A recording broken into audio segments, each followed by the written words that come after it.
السلام علیکم معزز سامعین، بزرگان قوم، ملت مہدویہ، پیر و مرشد حضرت فقیر سید میراج عابد صاحب، میرے عزیز نوجوان دوستو، میری مائیں اور بہنیں، جشن میلاد مہدی موعود علیہ السلام کی جو 14 مجالس منعقد کی گئی ہے، اس مجالسوں میں سے آج کی یہ 5ویں مجلس ہے، جسے کہکشان ملت کمپنی کی جانب سے جشن میلاد مہدی موعود علیہ السلام کی جو 14 مجالس منعقد کی گئی ہے، اس مجالسوں میں سے آج کی یہ 5ویں مجلس ہے، جسے کہکشان ملت کمپنی یعنی چند سہیلیوں کی جانب سے مقرر کیا گیا ہے۔ میں انہیں دلی مبارکبادی دیتے ہوئے دعائے خیر شکریہ ادا کرتا ہوں۔ اعوذ باللہ من الشیطان الرجیم،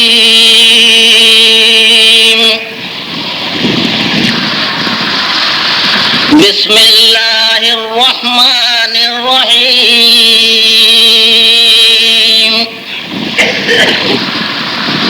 یسبح للہ ما فی السماوات وما فی الارض الملک القدوس العزیز الحکیم،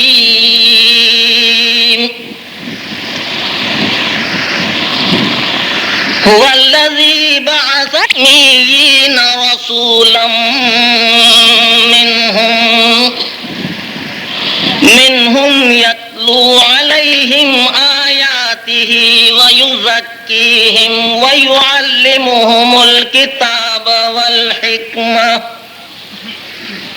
وإن كانوا من قبل لفي ضلال مبين،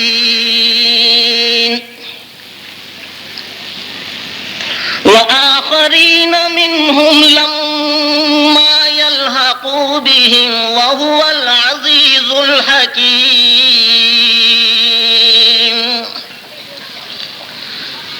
ذلك فضل الله يؤتيه من يشاء والله ذو الفضل العظيم،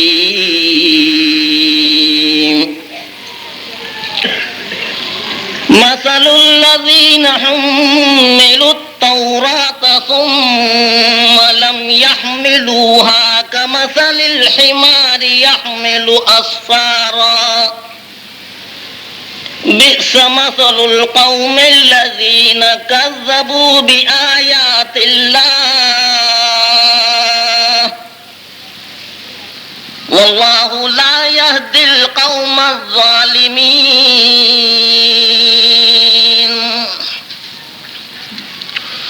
صدق الله العلي العظيم،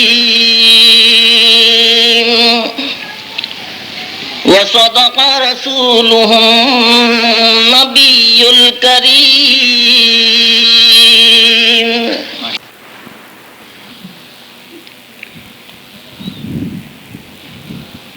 اعوذ باللہ من الشیطان الرجیم، بسم اللہ الرحمن الرحیم، نحمدہ ونصلی علی رسولہ الکریم والمہدی الموعود علیہ الصلاۃ والتسلیم، اما بعد، فقد قال اللہ تبارک و تعالی فی کلامہ القدیم والفرقان العظیم، اعوذ باللہ من الشیطان الرجیم، بسم اللہ الرحمن الرحیم، فَإِمَّا يَأْتِيَنَّكُم مِّنِّي هُدًى فَمَن تَبِعَ هُدَايَ فَلَا خَوْفٌ عَلَيْهِمْ وَلَا هُمْ يَحْزَنُونَ۔ عمائرین شہر، برادران ملت، عزیز نوجوانوں، محترم خواتین اور پیارے بچوں، آج یہ 5ویں مجلس ہے جس کا تعلق اس مقدس ہستی سے ہے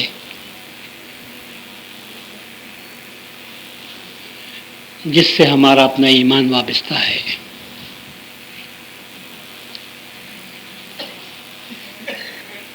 جس سے ہمارا ایمان وابستہ ہے، جس سے ہمارا دین وابستہ ہے، جس سے ہماری نجات وابستہ ہے، جس سے ہماری دنیا اور ہماری آخرت وابستہ ہے،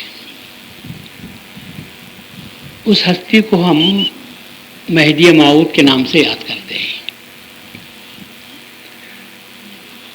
پہلے میں آپ لوگوں کو آج یہ بتانا چاہتا ہوں کہ جس ہستی کو ہم مان رہے ہیں اور ماننے کی وجہ سے اپنے آپ کو مہدوی کہتے ہیں،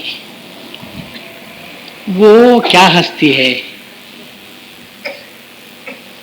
جب تک اس ہستی کا صحیح تعارف آپ کو نہ ہو جائے، آپ کے ذہنوں میں وہ بات اچھی طرح بیٹھ نہ جائے، آپ کے ذہن اس ہستی کے تعلق سے کھل کر معلوم نہ کر لیں، اس وقت تک یہ کہنا کہ ہم مہدوی ہیں یا یہ کہنا کہ ہم مہدی موعود پر ایمان لائے ہیں،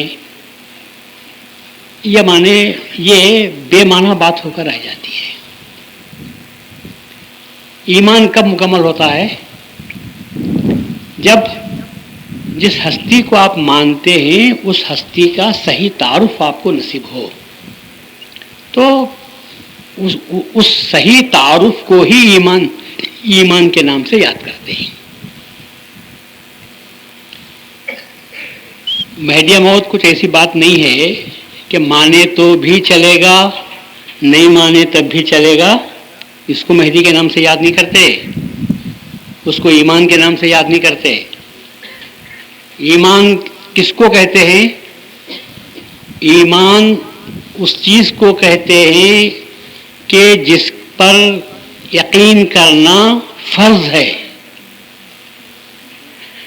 جس کو چھوڑ کر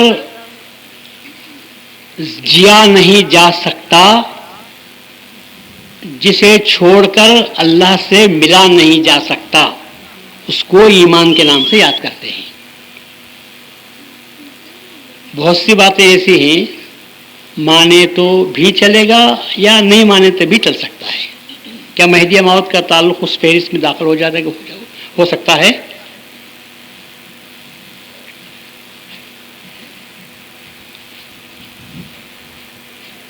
انسان کی زندگی کے لیے سب سے جو بڑی چیز ضروری ہے وہ ہوا ہے، سانس لینا ہے۔ کھانا پینا نہیں تو چل سکتا ہے، میں سانس لیے بغیر نہیں رہ سکتا۔ تو معلوم یہ ہوا کہ زندگی اور ہوا ان کا تعلق ایسا ہے جیسا کہ ہمارے دین کا تعلق مہدی موعود سے ایسا ہی ہے۔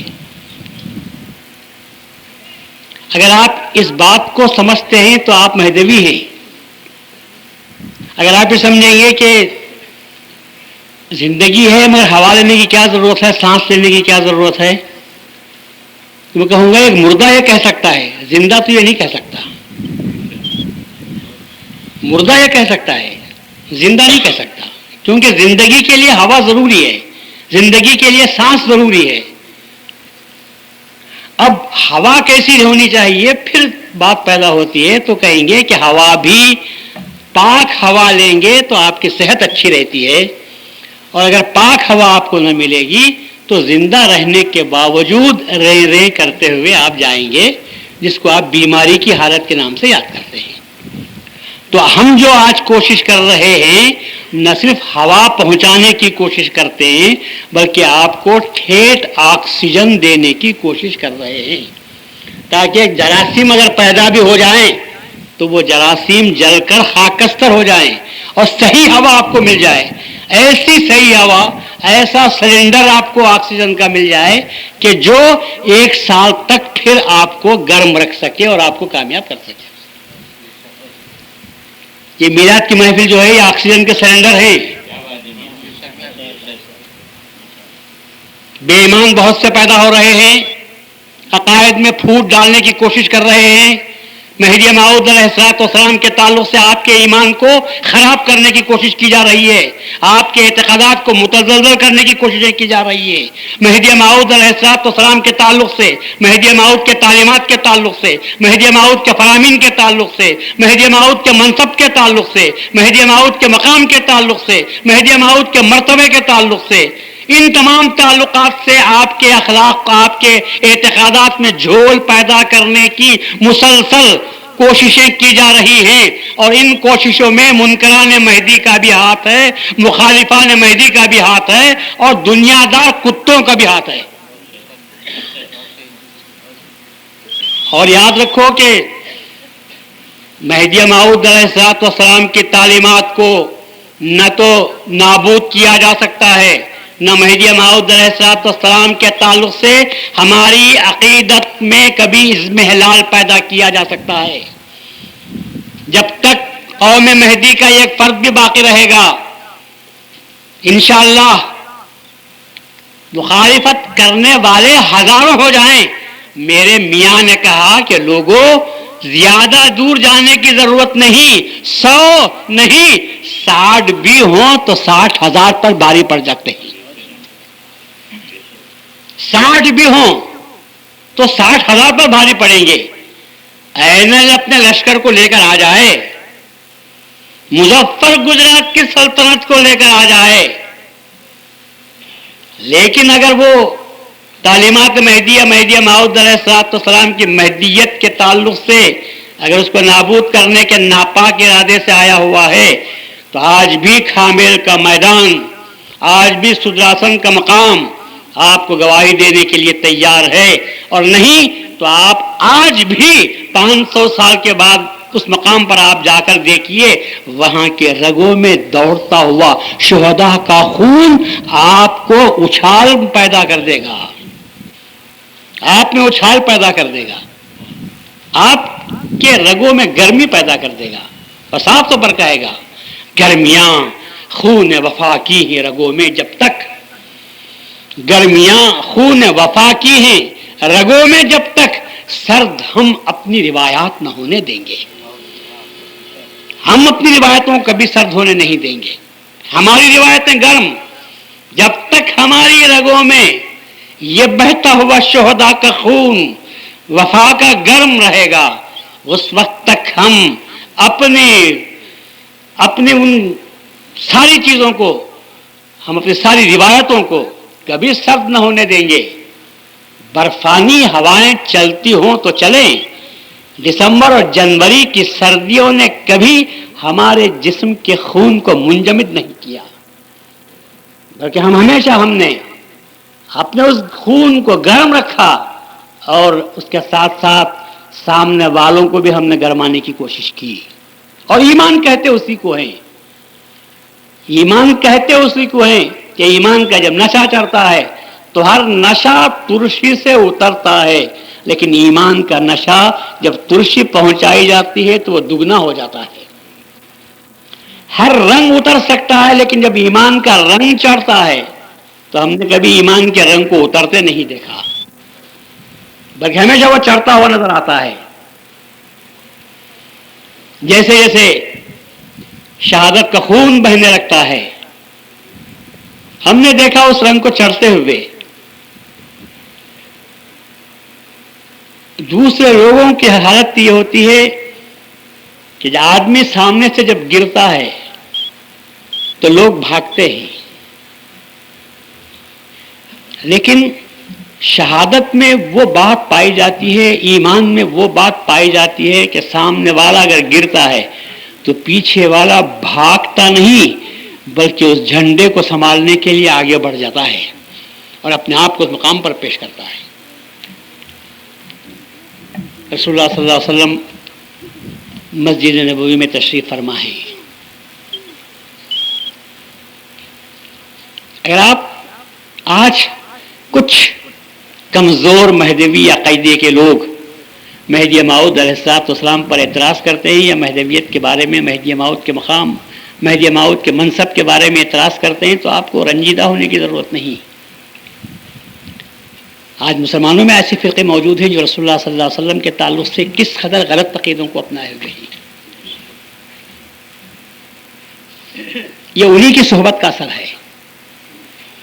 کچھ مسلمان رسول اللہ صلی اللہ علیہ وسلم کو برا کہتے ہیں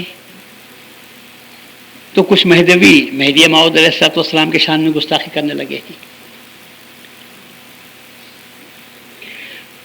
حضرت مہدی موعود علیہ السلام کو کے بارے میں جب ہمیں کہتے ہیں کہ صاحب مہدی موعود علیہ السلام کا مقام بالکل ویسا ہی ہے جیسا کہ رسول اللہ کا تھا، تو ہمارے بعض لوگ بھننا اٹھتے ہیں. ارے نہیں، یہ کیسے ہو سکتا ہے، یہ کیسے ہو سکتا ہے، کدھر مہدی اور کدھر رسول، کہاں ایک مقام کے ہو سکتے ہیں. تو یہ اپنے عقل سے ایک پیمانہ مقرر کر لیے ہی، اور اس پیمانے کے تحت بات کرتے ہوئے کہتے ہیں کہ مہدی موعود تو پیچھے چلنے والے ہیں. رسول اللہ صلی اللہ علیہ وسلم کے پیچھے چلنے والے کو مہدی کہتے ہیں. اور خود مہدی موعود نے فرمایا مذہب ماں کتاب اللہ و اتباع محمد رسول اللہ. دیکھو مہدی موعود خود کہتے ہیں کہ میرا مذہب اللہ کی کتاب ہے اور میں رسول اللہ کے پیچھے چلنے والا ہوں. اب پیچھے چلنے والا آگے چلنے والے کے برابر کہاں سے ہو سکتا ہے؟ پیچھے چلنے والا آگے چلنے والے کے برابر کہاں سے ہو سکتا ہے؟ مگر برا ہو سمجھ کا، اوندھی سمجھ کا. پدی، آپ دیکھیں پدی کو معلوم نا، آپ کو جانتے ہیں پدی کتنی ہوتی ہے؟ چھوٹا پرندہ پدی. اب پدی کا شوربہ کتنا ہوگا؟ اب جتنی پدی کی عقل، اب اس میں انہوں شوربہ بنا رہے ہیں اور پھر ساری قوم کو تقسیم کرنے بیٹھے ہیں. کیا قوم کو تقسیم کریں گے؟ بھی تمہاری عقل کیا ہے؟ اور دلیل پیش کرتے ہیں کہ صاحب ایک استاد ہے، ایک اس کا شاگرد ہے. شاگرد استاد کے برابر کہاں سے ہو جاتا ہے؟ پوچھو ہم بھائی بیٹھے ہوئے ہیں، یہ لیکچرر اپنے زمانے کے تھے، ان کے پاس پڑے ہوئے کتنے آدمی اونچے مقام پر پہنچ گئے نہیں پہنچ گئے؟ یہ لیکچرر کے لیکچرر رہے، اور جو ان کے پاس پڑے وہ کہاں تک پہنچ گئے؟ ڈپارٹمنٹ کے سب سے اونچے عہدے پر پہنچ گئے. اب یہ اگر اور ایسے پہنچے ہوئے ہیں کہ جب وہ ان کا شاگرد آئے گا تو ان کو اٹھ کر اسے تعظیم دینی پڑے گی. اب یہ کہیں کہ صاحب تو میرا شاگرد تھا، تو میرے برابر کہاں سے ہو جائے گا؟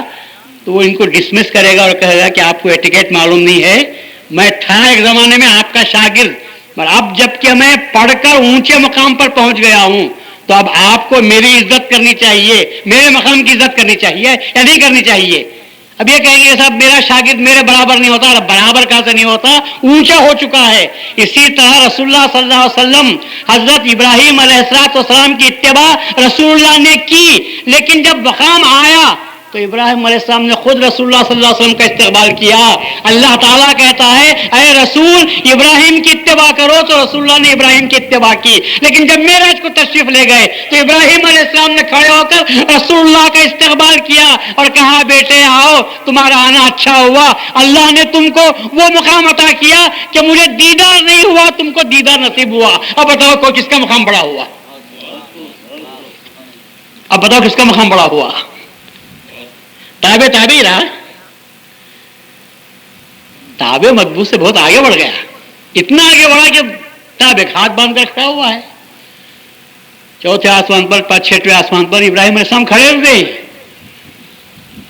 کیوں صاحب؟ جب رسول اللہ صلی اللہ علیہ وسلم بیت المقدس کو تشریف لے گئے تھے، سارے انبیاء وہاں پر جمع ہوئے تھے، تو رسول اللہ صلی اللہ علیہ وسلم کو بولنا چاہیے تھا کہ ابا جان آدم علیہ السلام آپ ہمارے باوا ہیں، آپ آگے بڑھ کر نماز پڑھائیے، میں بیٹا ہوں، میں آگے بڑھ کر نماز پڑھا سکتا ہوں باپ کے مقابلے میں. کس نے نماز پڑھائی؟ رسول اللہ نے پڑھائی. باپ کہاں کھڑے ہوئے تھے؟ پیچھے کھڑے ہوئے تھے. ابراہیم علیہ السلام ابو الانبیاء، اللہ نے کہا فَأَوْحَيْنَا إِلَيْكَ أَنِ اتَّبِعْ مِلَّةَ إِبْرَاهِيمَ حَنِيفًا. اے رسول ہم نے وہی کی تیری طرف، ہم نے حکم دیا تجھے جا ابراہیم علیہ السلام کی اتباع کر. تو رسول اللہ صلی اللہ علیہ وسلم نے اللہ تعالیٰ کے حکم کی تعمیل میں ابراہیم علیہ السلام کی اتباع کی. اور جب مقام معراج کے موقع پر پہنچتے ہیں بیت المقدس تو جہاں اور انبیاء کھڑے ہوئے تھے وہاں ابراہیم علیہ السلام بھی کھڑے ہوئے تھے. اور جب امامت کا موقع آیا تو کون آگے بڑھا؟ باپ پیچھے رہ گئے، استاد پیچھے رہ گئے، مطبوع پیچھے رہ گئے، اور کم سن بچہ جو ابھی پیدا ہوا ہے وہ آگے بڑھ کر امامت کرتا ہے. تو حکم لگانے والے آپ یا حکم لگانے والا اللہ تبارک و تعالیٰ؟ تم اللہ تبارک و تعالیٰ کے حکم لگانے، اللہ تعالیٰ کے مرتبے ادا کرنے میں تم حکم لگانے والے تم کون ہوتے ہو؟ اسی لیے میں کہتا ہوں چھ پدی اور چھ پدی کا شوربہ. سر اتنا سا بھائی، وہ سر میں پہلے تو وہ آپ کہتے ہیں نا کوٹھا جسے کہتے ہیں، کوٹھا کتنا ہوتا ہے؟ وہ کوٹھے کا مغز اگر اوپر کا چھلکا نکال دیا جائے تو اندر سے تھوڑا ہلتا رہتا ہے، اور وہ بھی اچھا ہو تو، نہیں تو وہ بھی خراب ہو جاتا ہے. تو اب اس میں کتنا دماغ آتا ہوگا، اس میں کیا سمجھ اللہ تعالیٰ عطا کرتی ہوگی.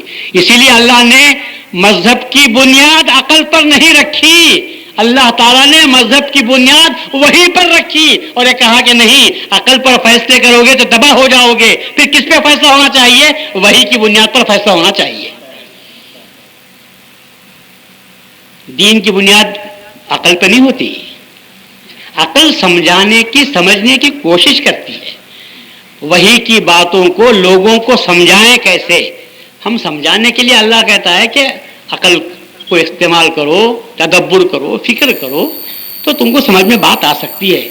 مگر ایسا نہیں کہ عقل کی بنیاد پر تم مذہب کو بناتے ہوئے چلے جاؤ. عقل کی بنیاد پر مذہب بتاتے ہوئے چلے جاؤ، غلط بات ہو جاتی ہے. ہمیشہ عقل اپنی جگہ پر رہتی ہے. اگر عقل کی بنیاد پر فیصلہ ہو جائے تو باپ کے مرنے کے بعد بیٹا زیادہ کمزور ہوتا ہے یا بیٹی زیادہ کمزور ہوتی ہے؟ کمزور کون ہوتا ہے؟ بیٹی کمزور ہوتی ہے، کیونکہ بیٹا کمانے والا ہوتا ہے اور بیٹی گھر میں بیٹھنے والی ہوتی ہے. تو جب باپ کی میراث تقسیم کریں گے عقل کی بنیاد پر تو دو حصے کسے دینا پڑے گا؟ بیٹی کو دو حصے دینا پڑے گا اور بیٹے کو ایک حصہ دینا پڑے گا. بس شریعت کیا کہتی ہے؟ بیٹے کو دو حصے دینا ہے اور بیٹی کو ایک حصہ دینا ہے. شریعت سے پوچھتے ہیں کہ صاحب یہ عقل کے خلاف کیسے؟ تو شریعت کہتی ہے کہ تمہاری عقل وہی، تمہاری پدی کیا ہے، تمہارا شوربہ کیا ہے، تم سمجھ بھی نہیں سکتے. اور ہم سے پوچھو تو ہم کہتے ہیں کہ اللہ تعالیٰ نے بیٹے کو دو حصے دیے اور بیٹی کو ایک حصہ دیا ہے، اس لیے کہ بیٹا بہن کو بھی پالنے والا ہوتا ہے، بیٹا اپنی بہو کو بھی پالنے والا ہوتا ہے، اپنے اولاد کو بھی پالنے والا ہوتا ہے. اور بیٹی جو ہوتی ہے وہ غیر گھر کو جانے والی ہوتی ہے، اس کو کمانے کی ضرورت نہیں پڑتی بلکہ اس کے شوہر کے پاس وہ کھاتی ہے. اس لیے اس کو ایک حصہ بس ہے اور بیٹے کو دو حصے ہونے چاہیے. تو یہ ہوا عقل کا فیصلہ نہیں، یہ شریعت کا فیصلہ ہوتا ہے. تو عقل کے جو فیصلے ہوتے ہیں وہ ہمیشہ غلط. اللہ تعالیٰ نے ہمیشہ مذہب کو رکھا تو وحی کی بنیاد پر رکھا ہے. جو لوگ وحی الہی کی پابندی کرتے ہیں وہ صاف طور پر کہتے ہیں کہ ہم اپنی عقل کو بازو رکھتے ہیں. اللہ تعالیٰ نے جو حکم دیا ہے اس کی بنیاد پر ہم کو کام کرنا چاہیے. رسول اللہ صلی اللہ علیہ وسلم سب سے آخر میں آئے، لیکن اللہ تعالیٰ نے آپ کو مقام عطا کیا جس کو ہم خاتم النبیین کے نام سے یاد کرتے ہیں. آخری پیغمبر، اور ایسے آخری کہ اس کے بعد پھر کسی پیغمبر کے آنے کی ضرورت باقی نہیں رہی. لا نبی بعدی، رسول اللہ نے فرمایا میرے بعد کوئی نبی آنے والا نہیں. پھر بھی مسلمانوں میں ایک جماعتیں ایسے پیدا ہوئی ہیں جو صاف طور پر کہتے ہیں کہ بھائی رسول اللہ کی تعریف حد سے زیادہ نہیں کرنا چاہیے، رسول اللہ کی تعریف حد سے زیادہ نہیں کرنا چاہیے. پھر حد میں کرو، پھر کتنی کرنی چاہیے؟ بولے ہمارے جیسے وہ بھی ایک آدمی تھے، یوں بولو، ہماری طرح وہ بھی ایک آدمی تھے، ہماری طرح وہ بھی ایک بشر تھے، جیسا ہم کھاتے پیتے تھے رسول اللہ بھی ویسے کھاتے پیتے تھے، جیسا ہم بیوی بچے رکھتے ہیں رسول اللہ کو بھی وہی بیوی بچے تھے، جیسا ہم بازار میں جاتے ہیں رسول اللہ صلی اللہ علیہ وسلم بھی اسی طرح بازار میں جاتے تھے، جیسا ہم کو کھانا پینا سونا اوڑھنا بچھونا ہے ایسا رسول اللہ کو بھی ضرورت ہوتی تھی. فقط اتنا تھا کہ آپ پیغمبر تھے، ہم پیغمبر نہیں. مگر دوسرے معاملات میں ہماری طرح کے بشر، کیا ہمارا یہ اعتقاد صحیح ہو سکتا ہے؟ کیا رسول اللہ صلی اللہ علیہ وسلم کو ہم ہماری طرح کا بشر کہہ سکتے ہیں؟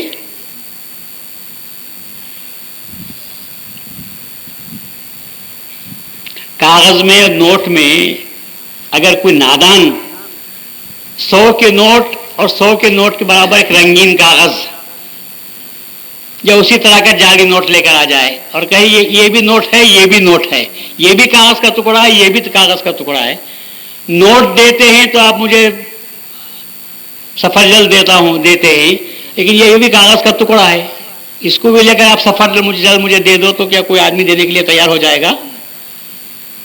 آپ کہیں گے صاحب یہ بھی کاغذ کا ٹکڑا، تو ہم کہتے ہیں کہ دونوں کاغذ کے ٹکڑے یکساں نہیں ہیں، ہے تو یہ بھی کاغذ کا ٹکڑا مگر اس کاغذ کے ٹکڑے پر حکومت کی مہر لگی ہوئی ہے، اس پر ریزرو بینک آف انڈیا کے گورنر کی دستخط ہو چکی ہے، اور وہ کہتا ہے کہ میں وعدہ کرتا ہوں کہ یہ جس کے پاس جائے گی 100 روپیہ آپ کو برابر مل جائیں گے. تو یہ وعدہ کیا گیا ہے، دستخط کیا گیا ہے، جس کی وجہ سے اس کاغذ کے ٹکڑے کو نوٹ کہتے ہیں اور دوسرے کاغذ کے ٹکڑے کو پھینکنے کے قابل سمجھتے ہیں. تو دنیا میں جتنے کاغذ کے ٹکڑے ہیں یہ سب کاغذ کے ٹکڑے ہیں، اور رسول اللہ صلی اللہ علیہ وسلم محض کاغذ کا ٹکڑا نہیں بلکہ ریزرو بینک کا گورنر اس پر خاتم النبیین کی سائن کر دیا ہے. اور نتیجہ یہ ہوگا کہ اگر کوئی اس کو کہتا ہے یہ میری طرح کا ہے، ہم کہیں گے پاگل ہو جائے گا. یہ پاگل ہے، یہ کاغذ کا ٹکڑا کہاں سے ہو گیا؟ ارے اس کی شان تو اتنی اونچی ہے کہ آپ دنیا کے کسی بھی بینک میں لے جاؤ، یہ صرف ہندوستانی میں نہیں بلکہ دنیا کی بھی کسی بھی کرنسی کے وہاں لے کے چلے جاؤ، جب اس کو پیش کریں گے تو عزت کے ساتھ اس کا ایکوینٹ جتنے پیسے ہوتے ہیں وہ برابر دے دیں گے آپ کو، اس لیے کہ اس پر جو ہے وعدہ کیا گیا ہے اور ریزرو بینک کا وعدہ ہوا چکا ہے. اور دوسرے کاغذ کے ٹکڑے کو آپ لے جا کر پھینکیں گے تو پھینک دے گا اور کہے گا یہ چلنے کے قابل کے نہیں ہے، لے جا کر اس کو پھینکو یا پڑیا بن کر کھا جاؤ کچھ. تو جس طرح رسول اللہ صلی اللہ علیہ وسلم کو بعض لوگ ایسے کہنے والے ہیں کہ ہماری طرح کے بشر ہیں، اگر ایسے لوگ مہدی موعود کو کہیں گے کہ یہ بھی ہماری طرح کے ہیں تو آپ کو رنجیدہ نہیں ہونا چاہیے، نہیں رنجیدہ ہونا چاہیے، اس لیے کہ یہ تو وہ لوگ ہیں جو رسول اللہ کو بھی اپنے برابر سمجھتے ہیں. حالانکہ جدا ہے رسول اللہ صلی اللہ علیہ وسلم کا مقام، رسول اللہ کے بھی پاؤں تھے ہمارے بھی پاؤں ہیں، مگر پاؤں میں زمین آسمان کا فرق ہے، پاؤں میں بھی زمین آسمان کا فرق ہے. رسول اللہ صلی اللہ علیہ وسلم مرتبہ تشریف لے گئے، مکے میں چل رہا تھا، کشتیاں چل رہے تھے، آپ تبلیغ کے لیے لے کر گئے، رکانا پہلوان بڑا شاندار پہلوان کھڑا ہوا ہے، کسی نے کہا کہ رکانا یہ محمد آ رہے ہیں، ذرا ان کو دعوت تو دینا. تو رکانا نے کہا محمد کیا خیال سے آئے ہو؟ تو کہا میں دین کی تبلیغ کے لیے اللہ تعالیٰ کے وحدانیت کا پیغام پہنچانے کے لیے آیا ہوا ہوں، بہتر یہ ہے کہ تم معبودوں باطلہ کو چھوڑو اور اسلام کو قبول کر لو. لوگوں نے کہا رکانا یہ اچھا موقع ہے، کہو کہ اچھا میرے سے تم کشتی لڑ لو، مجھے گرا دو تو میں مسلمان ہو جاؤں گا، تم مجھے گرا دو تو میں مسلمان ہو جاؤں گا. اب کیا رسول اللہ صلی اللہ علیہ وسلم کشتی سیکھ کر آئے تھے؟ کیا رسول اللہ صلی اللہ علیہ وسلم کا مقصد کشتی لڑنا ہوتا ہے؟ وہ پیغمبر جس کی زندگی غار حرا میں گزری ہو، وہ پیغمبر جس کے پاس فرشتہ جبریل امین جیسا فرشتہ آتا ہو، پاکیزگی کے ساتھ، طہارت کے ساتھ، ادب و احترام کے ساتھ، وہ مقدس فضائیں جہاں پر صرف اللہ تبارک و تعالیٰ کی تکبیر گونجتی رہتی ہو، اب اس فضا سے یہ رکانا کھینچ کر لا رہا ہے کشتی کے میدان میں، اکھاڑے میں لا رہا ہے. اور رسول اللہ صلی اللہ علیہ وسلم کہتا ہے کہ اگر آپ مجھے گرا دو، چت کر دو تو میں مسلمان ہو جاؤں گا. اب رسول اللہ صلی اللہ علیہ وسلم حکم خداوندی کے اتباع حکم خداوندی کے تابع رہتے ہیں کہ ابھی کیا ہونا چاہیے، کیا کروں میں، معاملہ بڑا کٹھن آ چکا ہے، چیلنج ہو چکا ہے.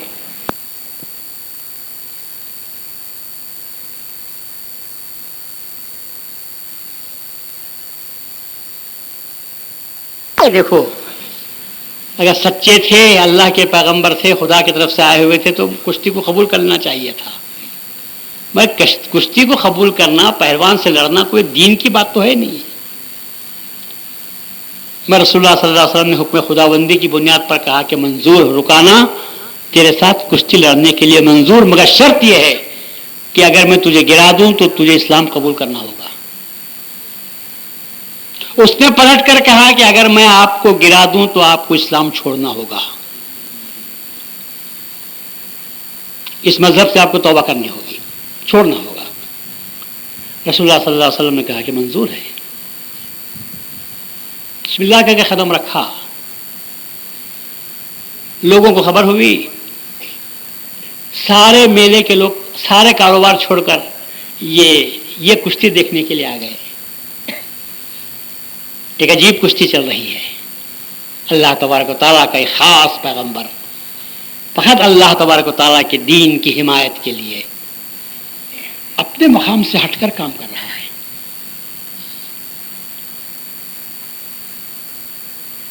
میں سمجھتا ہوں کہ آسمان کے سارے فرشتے اس کشتی کو دیکھنے کے لیے جمع ہو گئے ہوں گے. ایک عجیب نادر نمونہ منظر تھا جو لوگوں کے سامنے آ رہا تھا. رسول اللہ صلی اللہ علیہ وسلم تشریف رکھتے ہی رکانہ نے پیترا بدلا، ہاتھ ملانے کی کوشش کی تو رسول نے کہا کہ بھائی کشتی لڑنے کی ضرورت نہیں ہے، مجھے پچھاڑنے کی ضرورت نہیں ہے. رسول اللہ نے فرمایا کہ اپنے قدم کو آگے بڑھایا، بایاں قدم آگے بڑھایا لیفٹ سائڈ کا، اور کہا کہ مجھے پچھاڑنے کی ضرورت نہیں رکانا، تو میرے قدم کو اپنی جگہ سے 1 انچ ہلا دے تو میں ہار گیا. مجھے گرانے کی ضرورت نہیں، 1 انچ ہلا دے میرے مقام کو تو پھر میں ہار گیا. تو اس نے کہا یہ تو بچہ ہے. ایسے بڑے بڑے پہلوانوں کو عرب میں کوئی آدمی میرے سامنے ٹک نہیں سکا، اتنا بڑا پہلوان. جب رسول اللہ صلی اللہ علیہ وسلم کے چیلنج کو سنتا ہے تو انگشت بدندہ ہو جاتا ہے. وہ کہتا ہے کہ اس کو تو میں آسانی سے منٹوں میں ماروں گا، اٹھا کر پھینک دوں گا. اس کے ذہن میں تو یہی بات تھی. اور رسول اللہ صلی اللہ علیہ وسلم نے فقط اپنے پاؤں کو آگے بڑھایا تھا، پاؤں کو آگے بڑھا کر قدم گاڑ دیے، صرف اتنا کہا کہ اسے 1 سیکنڈ کے لیے 1 انچ ہٹا دے، پھر میں ہار گیا.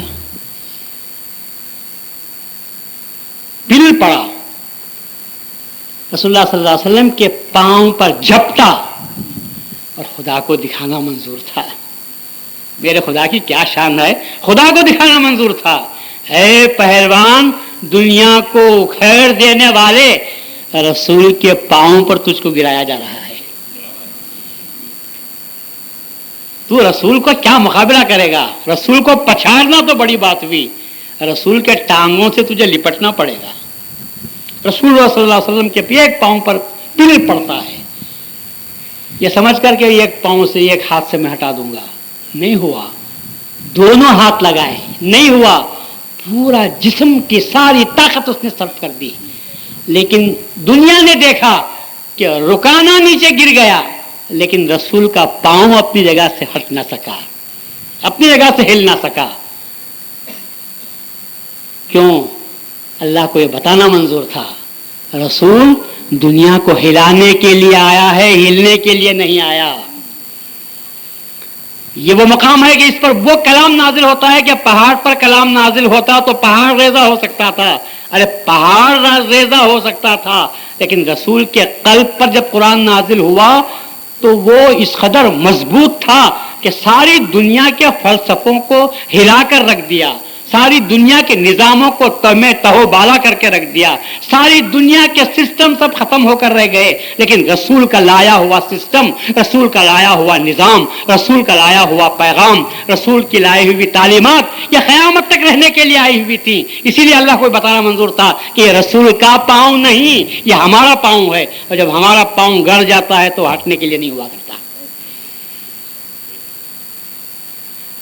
تو میں پوچھتا ہوں کہ جب رسول اللہ کا وہ مقام تھا تو جب رسول اللہ نے فرمایا کہ وہ یخفو اسری ولا یختی، میرے نقش قدم پر چلے گا اور کبھی خطا نہیں کرے گا، یہ مقام کس کا ہے؟ یہ مقام سوائے مہدی موعود علیہ السلام کے کسی اور کا مقام نہیں۔ جس طرح رسول اللہ کے مقابلے میں ساری دنیا ہل کر رہ جاتی ہے، نقش قدم پر چلنے والے کا بھی یہی مقام ہے کہ اس پر چلنے والا قائم رہتا ہے اور دنیا سب ختم ہو جائے گی مگر رسول اللہ کے نقش قدم کو کوئی ہلانا نہیں سکتا۔ یہ نقش قدم کس کا؟ اے رسول کا۔ اور اس کو کیا نام سے یاد کرتے ہیں؟ مہدی موعود کے نام سے اسی کو تو یاد کرتے ہیں۔ نہ رسول کا قدم ہٹے گا نہ رسول کا نقش قدم ہٹے گا، لیکن جب ہٹانے کی کوشش کرتے ہیں تم ہٹ جاؤ گے مگر وہ مقام اپنی جگہ پر باقی رہے گا۔ یخوسی تو اسی کو کہتے ہیں کہ میرا نقش قدم۔ کیا بات ہے!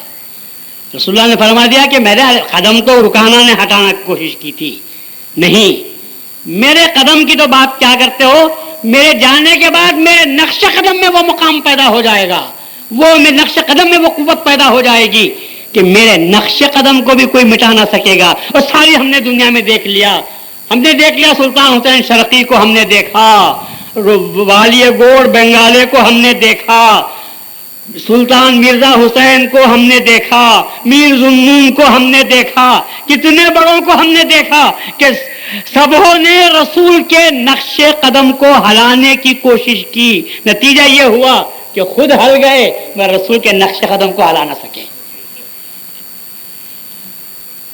یہ رسول کا نقش قدم ہے، جسے آپ مہدی کہتے ہیں۔ تو آج آپ کو معلوم ہوا ہم جس ہستی کو مان رہے ہیں وہ کون ہستی ہے؟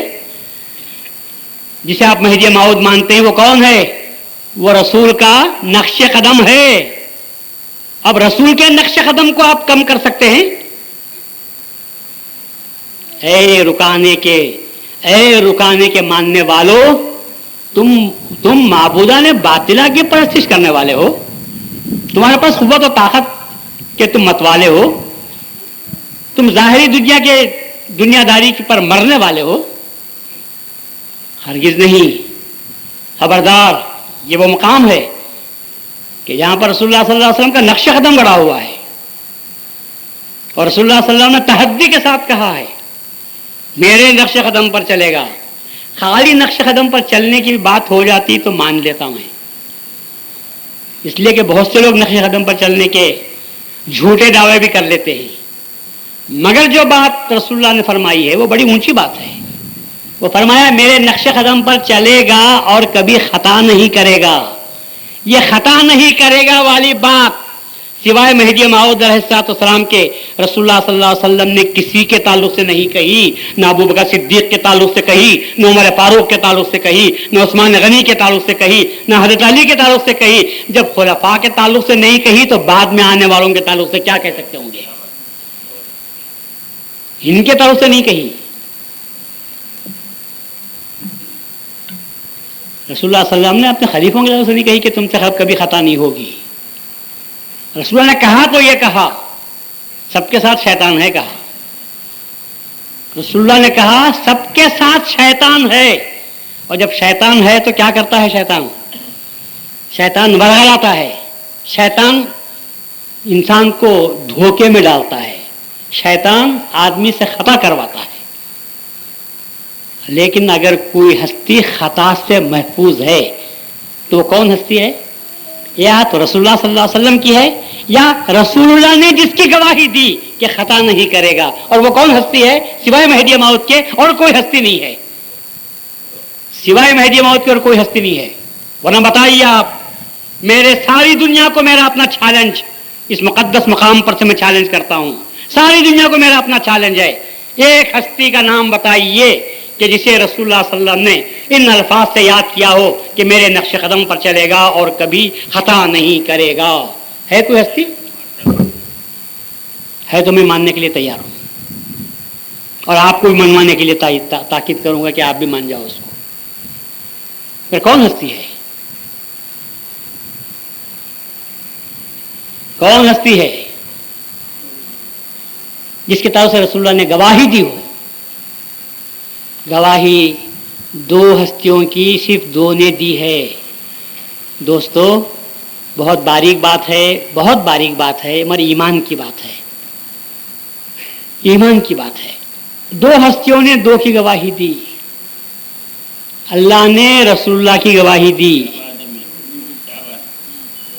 اللہ نے رسول اللہ کی گواہی دی۔ کس بات کی گواہی دی؟ شہید اللہ، اللہ گواہی دیتا ہے، انک لرسول اللہ، کہ تو اللہ کا رسول ہے۔ شہید اللہ، قرآن شریف میں اللہ گواہی دے رہا ہے، میں گواہی دیتا ہوں اے رسول تو رسول ہے۔ اللہ نے گواہی دی، رسول نے گواہی دی کہ مہدی میرے نقش قدم پر چلے گا۔ اس کے سوا کون کس کی گواہی دینے والا ہے؟ بیان کر دیجیے آپ۔ اس کے سوا کون کس کی گواہی دیتا ہے؟ اگر آپ کہتے ہیں کہ رسول اللہ صلی اللہ علیہ وسلم کی گواہی معتبر نہیں، میں کہوں گا کہ خدا کی گواہی بھی معتبر نہیں ہوگی آپ کو، کیونکہ اللہ گواہی دیتا ہے کہ تو رسول ہے، اور رسول جب ہے تو گویا اللہ یہ گواہی دے رہا ہے کہ تو جو کہتا ہے میرے کہنے کی بنیاد پر کہتا ہے۔ اور اگر رسول جھوٹے ہو جائیں تو رسول جھوٹے نہیں ہو رہے ہیں بلکہ اللہ جھوٹا ہو جا رہا ہے۔ تو مہدی کا انکار کس کا انکار ہوا؟ رسول کا انکار نہیں، مہدی کا انکار خدا کا انکار ہو جائے گا۔ بات کو سمجھو کہ اسی واسطے میں کہتا ہوں آپ جس ہستی پر ایمان لائے وہ ہستی کوئی معمولی بات نہیں ہے، وہ ہستی کوئی معمولی ہمارے جیسا انسان نہیں ہے، یہ وہ ہستی ہے جس کے سرے ملتے ہیں اللہ تعالیٰ سے ملتے ہیں، جس کا سرا رسول اللہ سے ملتا ہے، جس کا سرا اللہ تبارک و تعالیٰ کی ذات سے ملتا ہے، جس کا سرا قیامت سے ملتا ہے، جس کا سرا ایمان سے ملتا ہے، جس کا سرا ایقان سے ملتا ہے، جس کا سرا نجات سے ملتا ہے، جس کا سرا دیدار سے ملتا ہے۔ اس ہستی کو ہم مہدی مانتے ہیں۔ مہدی ایک شخص کا نام نہیں ہے، فقط ایک شخص کا نام نہیں ہے، ایک پیغام کا نام ہے، ایک شخصیت کا نام ہے، ایک تعلیم کا نام ہے، ایک دور کا نام ہے، رسول کے نقش قدم کا نام ہے، اللہ تعالیٰ کے جلوے کا نام ہے، اللہ تعالیٰ کے چہرے کا نام ہے۔ جیسے جیسے آپ بدلتے دیکھتے جائیں گے، یہ نقاب ہٹاتے جاؤ تو آپ کو پتا چلے گا۔ پہلے آپ دیکھیں گے تو سید محمد، پھر آپ آگے بڑھیں گے تو اسد العلماء، اور آگے بڑھیں گے تو سید العلماء، سید الاولیاء، پھر پردہ ہٹایا، آپ نے کہا کہ رسول اللہ صلی اللہ علیہ وسلم کے اتباع کرنے والا، پھر قدم آپ نے آگے بڑھایا تو معلوم ہوا کہ نہیں، یہ تو وہ ہستی ہے کہ جو مہدی بننے والا ہے۔ پھر ہم نے اور نقاب ہٹایا تو معلوم یہ ہوا کہ نہیں، یہ تو وہ ہستی ہے کہ جس پر ایمان لانا اللہ پر ایمان لانے کے برابر ہے۔ پھر ہم آگے بڑھے، پھر اس نے کہا کہ نہیں، مجھے کیا دیکھتے ہو، میرے چہرے کو دیکھو تو خدا کا چہرہ تم کو نظر آ جائے۔ یہ سب نقاب ہیں، ہٹاتے جاؤ آپ۔ جیسے جیسے آپ کو تعارف زیادہ، جیسے جیسے آپ کو شناخت بڑھتی جائے گی، ویسے ویسے مہدی موعود کھل کر آپ کے سامنے آتے جائیں گے، یہاں تک کہ آپ فرما دیں گے تصدیق بندہ بینائی خدا، ارے میری تصدیق کرو، خدا کا دیدار تم کو نصیب ہو جائے گا۔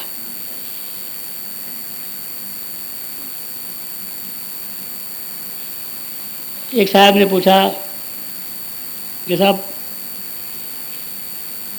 ایک ولی اللہ نے کہتے ہیں کہ جس نے مجھے دیکھا وہ کبھی اس کی ہر شقاوت دور ہو جائے گی۔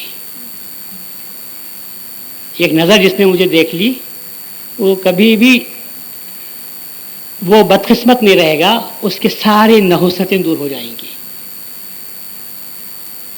اپنے پیر و مرشد کے تعلق سے انہوں نے کہا تو سننے والے نے کہا کہ صاحب یہ کیا بات ہو گئی، یہ کیا بات ہو گئی، رسول اللہ صلی اللہ علیہ وسلم نے تو یہ بات نہیں کہی،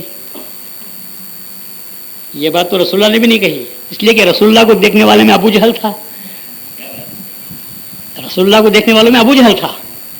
جب رسول اللہ کو دیکھنے والے کی نحوست دور نہیں ہوئی تو آپ کے پیر و مرشد کے چہرے کو دیکھنے والے کی نحوست کیسے دور ہو جائے گی؟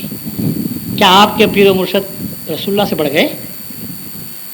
ابو جہل دیکھتا تھا صبح شام تک، ابو لہب دیکھتا تھا، عتبہ دیکھتا تھا، شیبہ دیکھتا تھا، ولید دیکھتا تھا، یہ سب تو دیکھتے تھے، لیکن ان کی نحوستیں دور نہیں ہوئی، ان کی شقاوتیں دور نہیں ہوئی، ان کی بدبختی دور نہیں ہوئی۔